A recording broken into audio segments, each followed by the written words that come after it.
Welcome, Mystic Angels. So today we have a bit of a love reading. So we want to see what's coming your way in either in your relationship or what's coming your way in relation to love.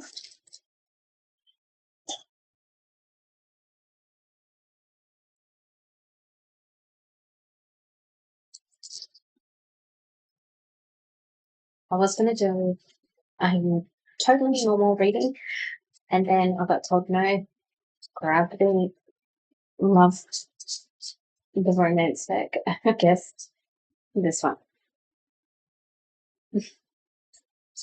And if you're ever wondering what type of decks I use, I always put it in the description in the videos. So you always ask yourself. So angels, what is coming up for the collective in relationships? Code of codependency. Keep an open mind. What else do we have, angels? Oh, no, true. Oh, I love that. Now I am gonna grab a different deck. This one to the side because I want to have a look. Now I really want to try and do this in one hit. So let's hope I don't have to edit any mistakes. So codependency. This one here is all about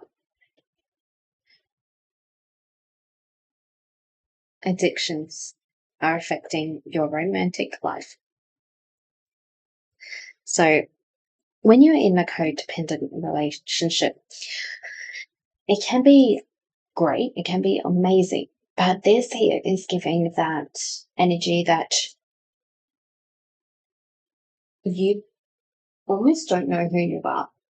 Now, if you're not in a relationship, it could be that you're codependent on friends, and it could be you're codependent on an ex, especially if you're still in some ways connected to them, children and stuff, or maybe you're still living with them. But this is giving the sense that you need to separate in a sense of being your own person and not being so codependent. I'm not saying that it's going to be your breaker if you are in a relationship. I'm saying that being codependent isn't always the best thing. It can be beautiful, but you also need to know who you are outside of the relationship. What type of person are you? Or what excites you personally? And this is definitely going to be harsh for some of you because it feels like maybe you're in that honeymoon phase, or you're in that phase of like, no, we just like doing this. We like going here. We like, and not even realizing that you're not using I like going to the movies. I like seeing this. You're so codependent. You're so used to saying the word we instead of me, I, all those things. And it's okay to say we when it's like you go on a holiday with your partner and you can say, we went on a holiday. We enjoyed going to this, this, and this. And you might even say, hey, my partner didn't like this, but I've liked this. And work out where you're going in that codependency. Is that working for your relationship? And are you happy with that? Next, you've got keep an open mind. Now, for this one here, your soulmate may differ from your usual type and expectations.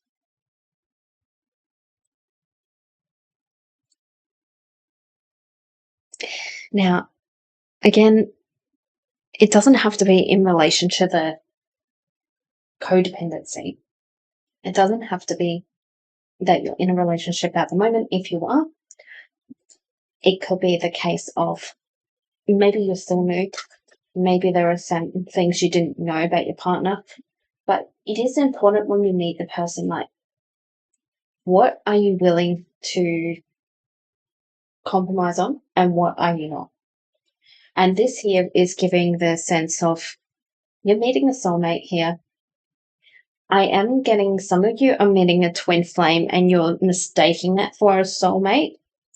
So just remember with a twin flame, there's a reason why they're twin flame. So a flame burns hot is amazing. Just like any flame, they burn hot. When touching, you're going to get burnt. So with a twin flame, it's usually when you interact with them, similar to when you touch a hot flame, there are going to be lessons and some do hurt. So remember not to make a mistake that your twin flame is your soulmate.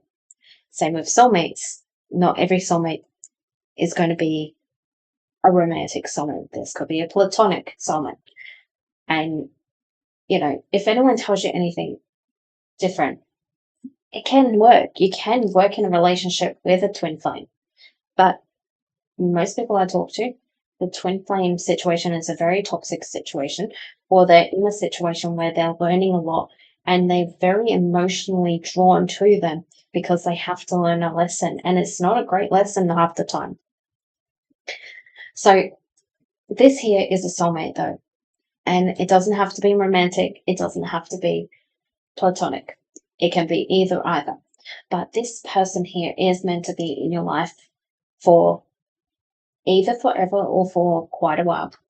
And this person here is going to help you not only grow, but it feels like this is giving the energy that it allows you to, I'm going to say, manifest into the person that you've always wanted to be.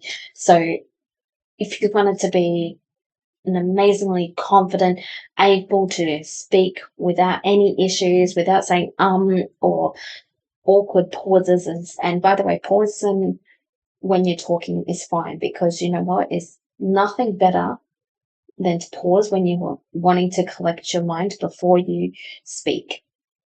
But this skin the energy, you're able to draw on the energy that you wanted to, possibly even looking into this person able to lift you up and make you feel amazing, but without, patting you on the head.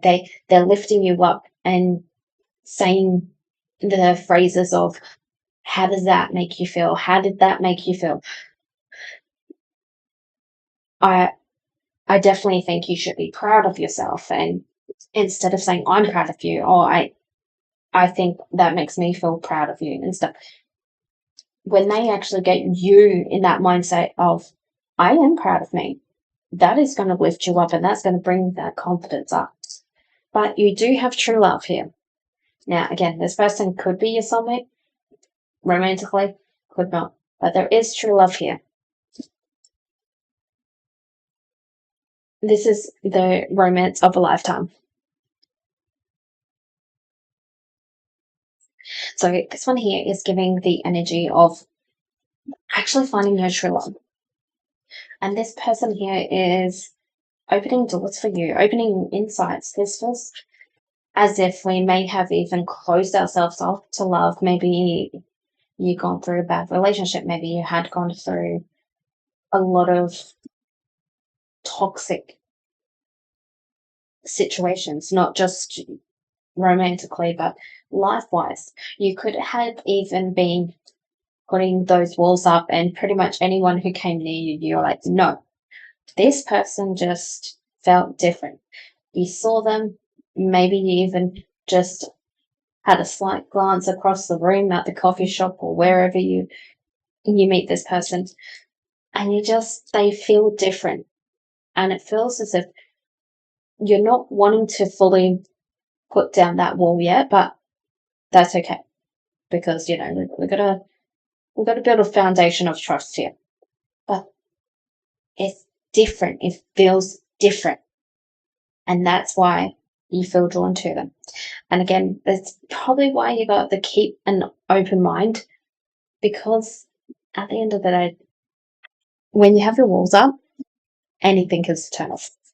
Now, I wanted to get one of these as a just see what message they have. I'm just going to give it a couple of shuffles and see what messages they have. I'm going to go for the top one. Recovery. Wonderful. So you got a recovery. And I'm feeling this is giving you this here, that codependency. And again, this could be just only one part of this resonate, or the whole message does. I'm getting a Sarah, Samantha, Sierra, maybe a Selena, that type of name, but an S-type name. So possibly either the person you're meeting, maybe I'm talking to someone with that name that's feeling like it. But this here is the recovery. This is the recovery of past relationships, possibly even forgiveness. I'm feeling forgiveness is here. But you're actually in a great mindset here. And that's why the recovery is there, because this person, this true love here, is going to not only open doors, but it's going to heal you. And you're going to be so thankful that either you looked at them, said hi, gave them your number. Like, again, I'm feeling very much as if it's you're not looking for love. Maybe you're in a relationship and don't even see yourself, being in one. But this is someone who you're going to be absolutely amazing. And you're not just benefiting. This feels very much both sides are benefiting. All right. So your final message for today is this one here. So let's get this one on. So I release my resistance to change. I am excited for the miracles that await me. And this is from your manifesting angels. Call upon us to release your fears and open your mind to all the miracles waiting to happen in your life. So again, this was from your love angels. I hope this message resonated. If it did, please put something, I'm going to say something that makes you feel resembles your soulmate in the comments. Anyway, or if you can comment a GIF, please do. I love seeing them. But yeah, I'll see you in the next one. Bye.